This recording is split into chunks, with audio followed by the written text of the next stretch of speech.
voters of common sense. Talk Radio. First of all, just your thoughts on this extraordinary 24 hours that we've all witnessed.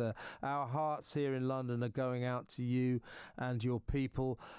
You're an innocent democratic nation being ruthlessly bullied by a mad thug from the north. But we can get involved in insults as much as we like. But what worries me is people are starting to die. Innocent civilians and children are starting to die. Your thoughts on what's going on in your country? Did you ever think you'd see this in 21st century Europe? We could never expect that. And I can tell you that this is a genocide. It's not even a war. We have seen pictures today from Kiev. There was a single tank, Russian tank. Maybe he was lost, or maybe he was, I don't know, part of a kind of their intelligence campaign. And he was going on streets of Ukraine. And then there was a private car going towards him with civilians. He turned and he ran over that car. Really? How can you call that? Yes. You're all night, Kiev was bombed, sirens going all the time. And right now I'm getting messages from Kiev, just not far, that this is happening right now. It's terrible what's happening to Kiev. You're just outside there. Could you hear the missiles coming down through the night? This is sirens, and for me it was important to take my 3 daughters and my wife to evacuate them. But after I do that, I will be mobilized. I will do that myself. And President Zelensky called on full mobilization of Ukrainians. So I need to report to the region where I'm registered. So this is what I'm going to do. But this is after the family will be in safe place in hopefully a couple of hours or so. So the Third World War, the world needs to wake up. It's already begun, unfortunately. And if you will not act now, this plague will be spread throughout the Europe. Yeah, you precisely. It does seem that just threatening serious economic sanctions, as I've been saying throughout the show, that doesn't stop children being killed. What do you require from us in the West? What do you require from the NATO nations to help you in your hour of need? We need air cover. We need to stop Russian jets flying over Ukraine, because they are brave only when they are in jets. We have seen several Russian tanks that were stopped, and when they are taken from those tanks, they're very scared.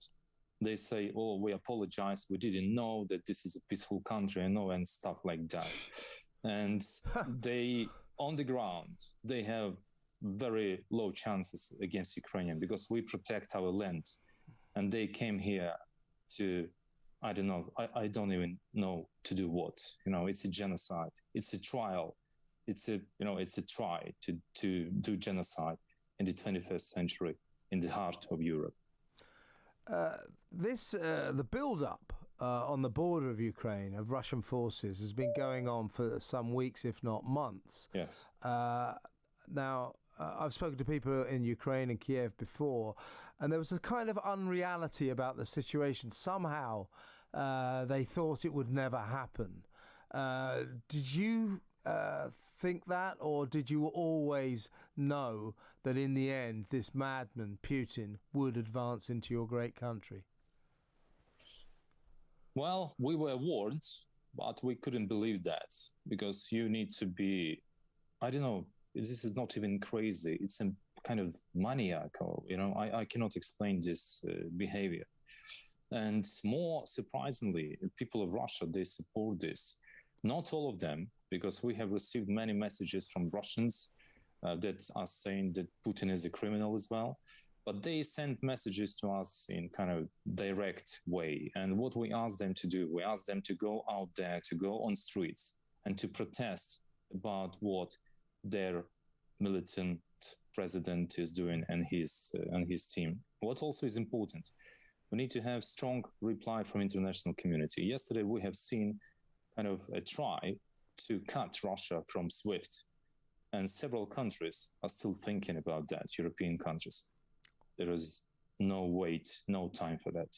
Well, the EU, Britain, to be fair to us, was all for that. We were pushing for it. The EU has kicked it into the long grass and basically not allowed it to happen. And we know what that's all about, that France, but especially Germany, are in hock to Russia. They need Russia. They need Russian gas. And they don't want to offend Putin too much, lest he cut off their gas. That's the absurdity of it. And while we talk of stringent economic sanctions here in Western Europe, we continue to give Putin billions of pounds and euros for his gas. It's ridiculous. Yes. I'm afraid that with gas, they will also may get some tanks, Russian tanks, on their streets. So they need to understand that this is not about Ukraine kind of putting pressure on Donbass or something. We never killed people there, or we never did any bad things. We were trying to protect east of Ukraine from separatists that were backed by Russia. Yeah. And now they are saying that they are trying to stop us from, I don't know, it's very hard for me to find words right now. I'm just asking everyone, if I can address British nation, could you also please speak to politicians? Could you speak to all your friends? Can you just make sure that Ukraine gets military support? We need to have air cover. We need to have protection. We need to have weapons. And you can see how strong Ukrainian nation is. We did not give up. We are fighting on our streets. And I can tell you one more story. There is a place called Genocide. It's a place through which Russian tanks were planning to go to Ukraine. It's next to Crimea.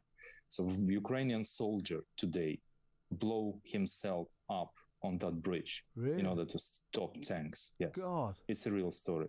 Yes. My God. I don't know how much you're aware of this, Sergiy, but the situation in Chernobyl is extremely alarming. To all intents and purposes, we hear that after fierce fighting, the Russians have effectively possessed that area, but apparently fighting still goes on. There are missiles being fired by the Russians, and of course there's the possibility that could hit the nuclear power station there, the notorious nuclear power station, and we could have a Chernobyl all over again. Is that worrying and alarming Ukrainians? Well, we have so many things to worry about, and this should be one of the most worrying things for Europeans, because Chernobyl is not the only nuclear power station that we have in Ukraine. And if there will be no air cover, if Russian jets will not be stopped now, this could be a nuclear war in the middle of Europe, just because Russians can blow them up. They can blow nuclear power stations from air. It's just appalling. Specifically. It really is terrifying. You mentioned earlier, finally, Sergiy, that you, now that you've got your family to safety, or relative safety, are going to go and sign up.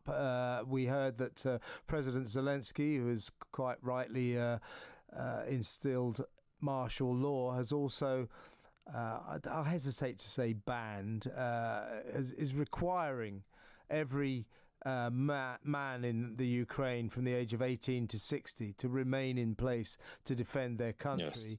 Yes. So are many men like you about to leave their families and don military uniforms to fight the Russians? Absolutely. We have seen queues. People are queuing up to register and to sign up. And does that, I mean, we're all frightened. One of our former Defence Secretaries, Sir Gerald Howarth, said yesterday this is the most frightening situation that Europe has faced since the Second World War. On a personal level, you're going to go and sign up. Are you frightened? Well, everyone is frightened, but this is our land, and we will fight back. So I cannot say that people are, they just don't feel they're not afraid. They're afraid. I'm afraid for my family. I'm afraid for my kids. I'm afraid for my friends, for my mother, and all people that I love, that I know. But when you see the enemy at your gate, there is no way to, act otherwise. Well, you're a brave man, and our thoughts are with you, your family, and all your fellow Ukrainian citizens on this terrible day.